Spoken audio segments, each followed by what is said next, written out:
Today we're going to be calibrating my pH meter, which is the Apera brand.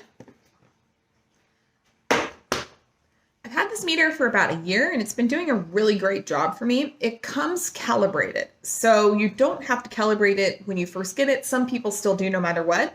I didn't. I've calibrated it once before, and this will be my second time calibrating. Okay, so really quick, let's talk about some of the things that you need in order to calibrate a pH meter. Keep in mind that the instructions will be different for each pH meter. So generally, a pH meter will come with some sort of instruction manual that shows you how to calibrate step by step. I would also recommend checking online as well, because there are a few other instructions that weren't listed on here that I found useful. So for example, they mentioned that it's really important that you start in the neutral solution. So that would be the 6.8, so close to 7 solution. And then you move to either a more acidic solution, in this case around a 4, and then you can move to the basic solution, in this case closer to a 9. But you only have to do a 2-point calibration. You could do 1, but doing 2-point is more accurate. They also recommend that you pick the solution after you do your neutral, which is in the middle, and I'll lower my camera so you guys can see this better. They recommend you go to the solution you're going to be testing in that range more often. So in hydroponics, we generally are testing under a 7. So it's anywhere between a 5 to a 7. So I don't really need to go up to a 9. So I'm going to go from our neutral solution. I'm going to start there first. Okay, and then I'll go to our middle solution, and then I'm going to go to the low or more acidic solution after that. When you're setting up, we'll talk about these solutions in just a second, but you need to set them up in a certain way. You don't want to just pour tap water in and then your mix. You do have to actually follow a set of kind of steps for this. Pretty simple steps. But all right, so I'm going to lower you guys so you can see the solutions, and then we're going to calibrate the pH meter. Okay, so now you can see my 3 solutions a little better. So when you set these up, you want to make sure you're using reverse osmosis, or I only had distilled water, so that's what I'm using, and that works just fine. You just don't want to use tap water. And then you're going to pour in your packets and mix them up. Make sure they fully dissolve, which could take, about 5 minutes. It took a little while for it to fully dissolve in room temperature water. Another thing to keep in mind with these packets, which you can buy on Amazon, you want to make sure you're not using an expired solution mix. So this one's good to go until, actually about a year from now. So we're good on that. You'll also notice there's a set of instructions for this calibration mix. So this one says clean glass. I used clear so you guys could see a little bit better. 250 milliliters. So you want to add, there's 250 milliliters in here. So you want to make sure that you're putting, because it says 250 milliliters solution powder. So you want to mix this with 250 milliliters of water. So how do you get 250 milliliters of water? Well, I'm a science teacher and I have beakers at work, but not here. So you can do a couple other things. You can put it on a scale, like a kitchen scale. So all you want to do is just turn it on, put your glass on, press tare, and then change your units to either grams or milliliters. Keep in mind that 1 milliliter of water is 1 gram. So 250 milliliters of water is 250 grams, if that helps. And if you kind of want to cheat the system a little bit, 250 milliliters is just a bit more than a cup. Yes, I know this is not a liquid measuring cup. I don't know where mine is. But a little more than a cup is about 250 milliliters. So if you want to cut a few corners, that's fine, I think. But I like to do things pretty accurately with this kind of stuff. I don't really want to mess around with pH meters. Okay, so we're going to go ahead and get started. So they recommend that you make sure that the bottom of the pH meter is rinsed off. So I have a little jar of water over here, tap water. And I'm just giving it a bit of a tap. And then I also want to make sure that I'm kind of drawing off the bottom of the tip a little bit, the probe area where the bulb is. You can see the glass bulb in here. Okay, so here we go. So we're going to Set it in, give it a stir. It's still off, and that's fine. I'll turn it on in just a second. Kind of get it mixed in a little bit.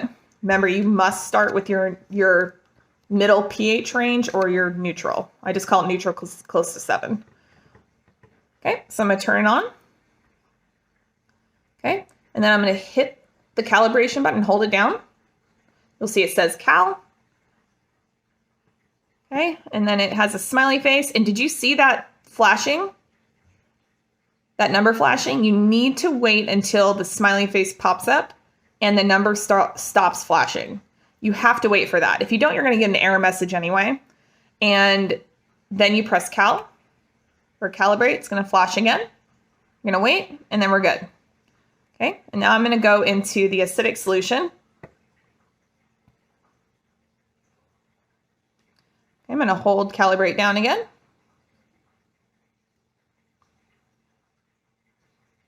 All right, and then did you see that number flashed like 2 times? And now our smiley face is up. Let me give it a bit of a swirl though. There we go. So now our 4.1 is matching pretty close to our solution here. Just give it a couple more swirls. I'm going to press calibrate. Let it finish flashing, and now we're good. And you're going to notice something on this meter. It actually has, it's kind of hard to see, but there's these 2 little letters down here underneath the smiley face. One says L, one says M. That's for low and low, middle, low, medium, low, medium. So now I have calibrated it to these 2 as well. All right, so now we're going to go into our more basic solution. We're going to hold calibrate down one more time. Give it a bit of a swirl. See the number flashing? Ah, there it goes. So the number stopped flashing. The smiley face came up. We're at 9.2, which is pretty much 9.18. We're going to press cal again for calibrate. It'll flash again. All the numbers will pop up, and now we're good. Now, something to notice, and if my phone will focus on it, still wants to focus on me. But down on the bottom there, underneath that smiley face, it's kind of hard to tell, but I'll move you guys up so you can see a little bit better maybe. Okay. So on the meter, there is an L, an M, and an H. So that stands for low, medium, high. And that means that my pH meter is calibrated for low pH, medium, middle pH or medium, and then high pH. Okay, so I'm actually going to put it in some tap water just to rinse off. It's like an old jar, just to rinse off some of that calibration solution. All right, so that's how you calibrate a pH meter. I'm going to turn it off, hold the power button, turn it off.